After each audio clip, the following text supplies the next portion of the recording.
Hello, my name's Gareth Jennings. Welcome to Spooky TV. And today we're at the Skirrid Inn, just north of Abergavenny. Wales' oldest inn and probably the most haunted.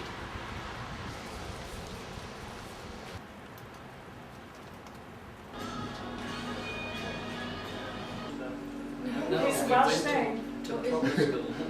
Why? Because you'll hear me. We'll just keep saying over and over.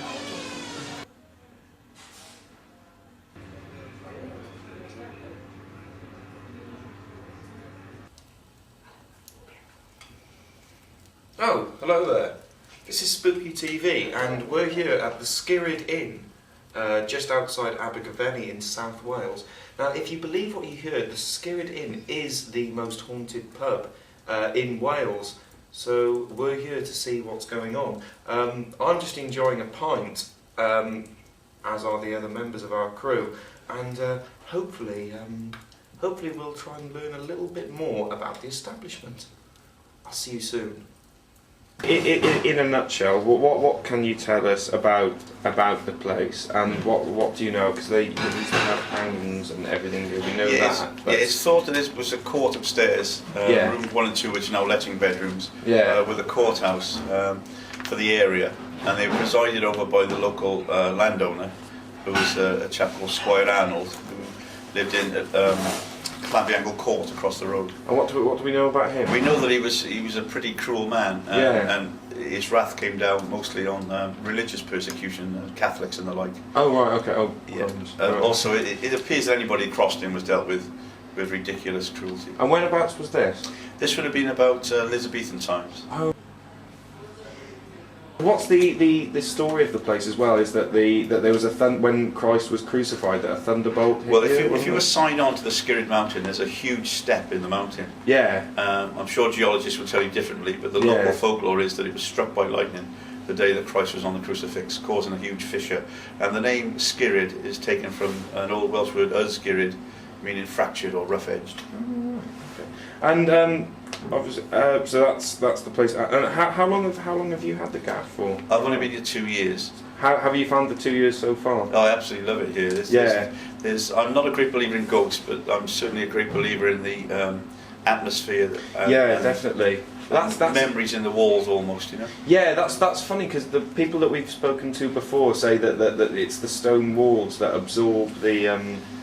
It absorbs memory and stuff like that. Well, it seems to be a very simplistic reason. It's like a video player, if you like, where the walls take in the information, and certain atmosphere or atmospheric conditions allow it to be replayed at another time.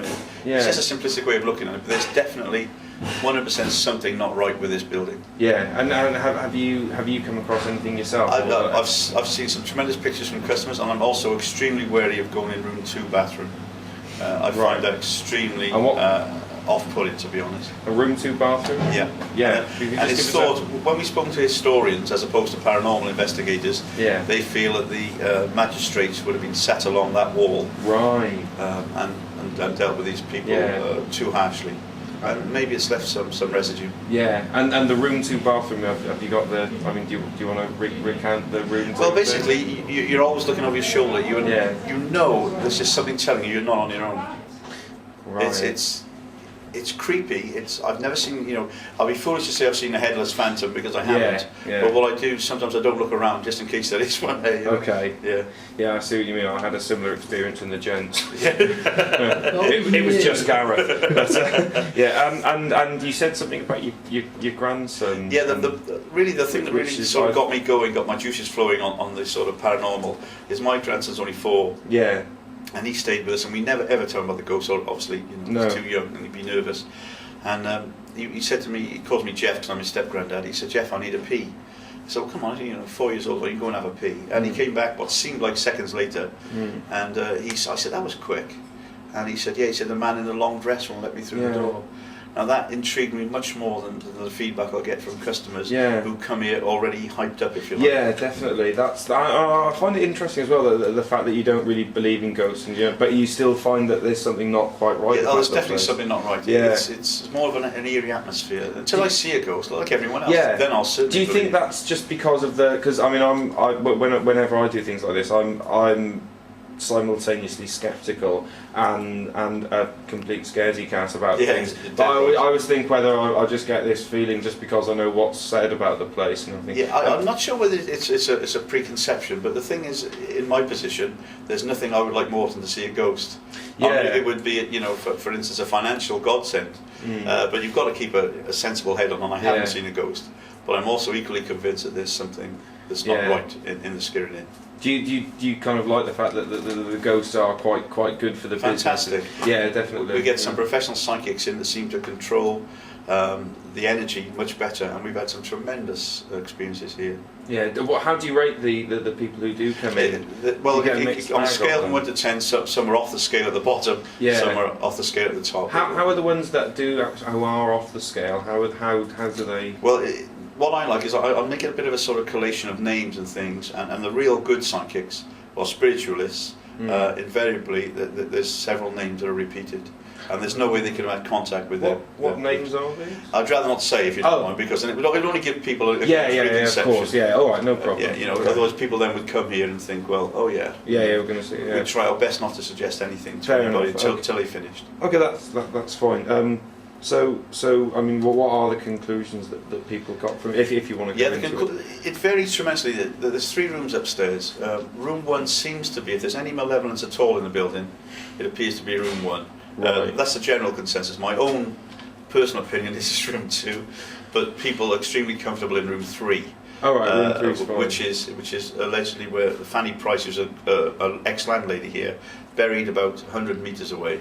Is alleged to come back and visit, but she's completely happy. She's fine. Yeah. Okay.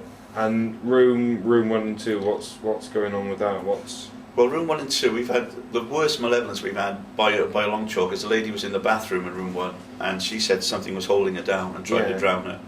And what made it more intriguing for me is when she got up, she said, "She's trying to kill me. She's trying to kill me." She came down here very dishevelled. And she couldn't tell me why she said she's trying to kill me, which I think most people would say it, or maybe even he. Yeah. But why she?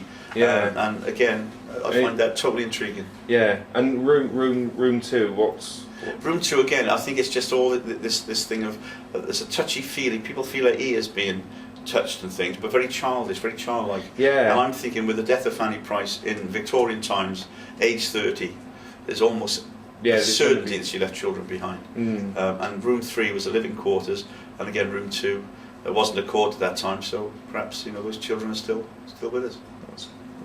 So do you now believe in ghosts? I believe, I can't quite say ghosts, I believe there's something at the Skirrid Inn.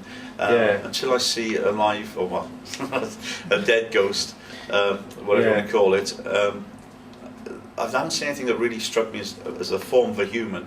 Though other people have, then I'm not totally convinced, but I am absolutely 100% convinced that there is something here that is not of this world.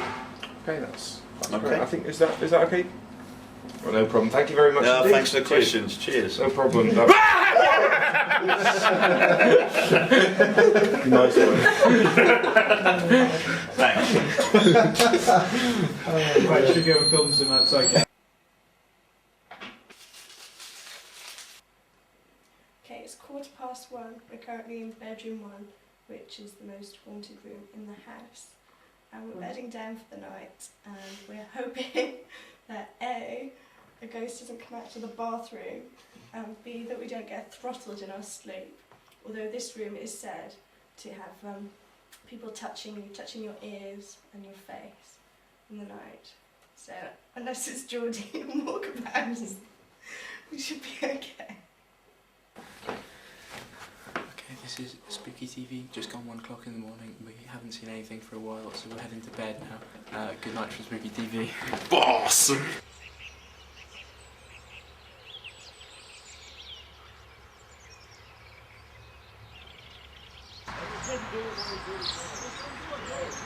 It's 7:30 in the morning and everyone's peacefully asleep.